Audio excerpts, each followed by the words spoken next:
સુરતમાં digital arrest કરી આધેડ પાસેથી લાખો રૂપિયા પડાવી લેનાર ટોળકીના એક આરોપીને યુપીના મથુરાથી સુરત સાયબર ક્રાઇમની ટીમે ઝડપી પાડ્યો. તારીખ 3 સપ્ટેમ્બર 2024ના રોજ સુરત સાયબર ક્રાઇમમાં નરેશ ગોયલ નામના વ્યક્તિએ ડિજિટલ અરેસ્ટ કેસ બાબતની ફરિયાદ કરી, જેમાં 2 અજાણ્યા વ્યક્તિઓએ નરેશ ગોયલને ફોન કરી જણાવ્યું હતું, તમારા નામના સિમ કાર્ડ દ્વારા ટ્રાન્ઝેક્શનો થયા છે અને મની લોન્ડરિંગનો કેસ તમારા પર થયો છે.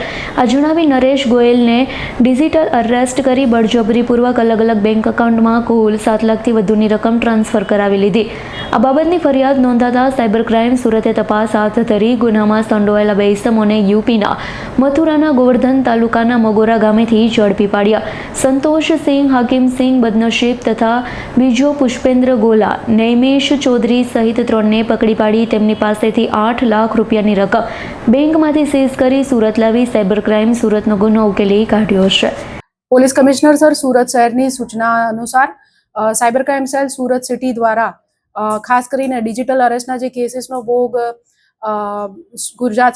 ગુજરાતમાં અને સુરત શહેરના જે નાગરિકો બને છે એમના પર વિશેષ ધ્યાન આપીને ગુના રજીસ્ટર કરવા સૂચના આપવામાં આવેલી હતી. તે અંતર્ગત એક રિટાયર્ડ મહિલા નિવૃત્ત અધિકારીની અત્રે અરજી મળેલ હતી, જેની અંદર તેમની સાથે 7 લાખ રૂપિયાનું ડિજિટલ અરેસ્ટ ફ્રોડ થયેલું હતું, જેમાં જે ફરિયાદી છે એમનો સાયબર ક્રિમિનલ્સ દ્વારા કોલ કરીને સંપર્ક કરીને એમને જણાવવામાં આવ્યું હતું કે તમારો સિમ કાર્ડ અને તમારા જે ક્રેડેન્શિયલ્સ છે એનો ઉપયોગ નરેશ ગોયલ કેસમાં અને મની લોન્ડરિંગ માટે ને ઇલીગલ એક્ટિવિટીઝની અંદર થયેલો છે અને એના માટે અમે તમને ડિજિટલી અરેસ્ટ કરીએ છીએ. તો આ જે મહિલા ફરિયાદી છે એમની પાસેથી ધાકધમકી આપીને અને પોલીસ કેસની કાર્યવાહી અને સમાજમાં બદનામી થશે એવો ડર બતાડીને 7 લાખ રૂપિયા જેટલી અમાઉન્ટ અલગ એક અકાઉન્ટમાં ટ્રાન્સફર કરવામાં આવી હતી.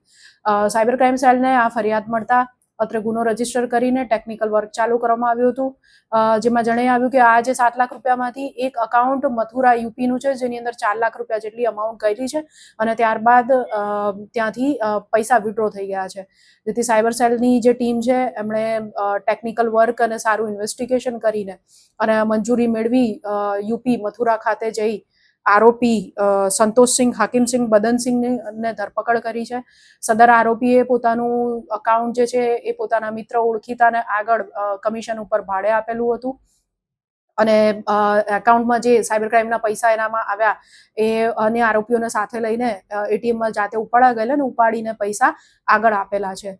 આગળ જે તપાસ દરમિયાન જે નામો ખુલેલા છે એ પુષ્પેન્દ્ર ગોલા રહેવાસી મથુરા યુપી અને નૈમેશ ચૌધરી જે એકાઉન્ટ હોલ્ડર અને આરોપી સંતોષ સિંહના ઓળખીતા છે, એમના અંગે એ નાસ્તા ફરતા આરોપીઓ છે અને એમના માટે એમને પકડવા માટે કાર્યવાહી સાયબર ક્રાઇમ સેલ દ્વારા હાલ કરવામાં આવી રહી છે. Bureau report S9 news Surat. અમારી તમામ માહિતીથી અપડેટ રહેવા માટે જોડાયેલા રહો S9 ન્યૂઝ સાથે.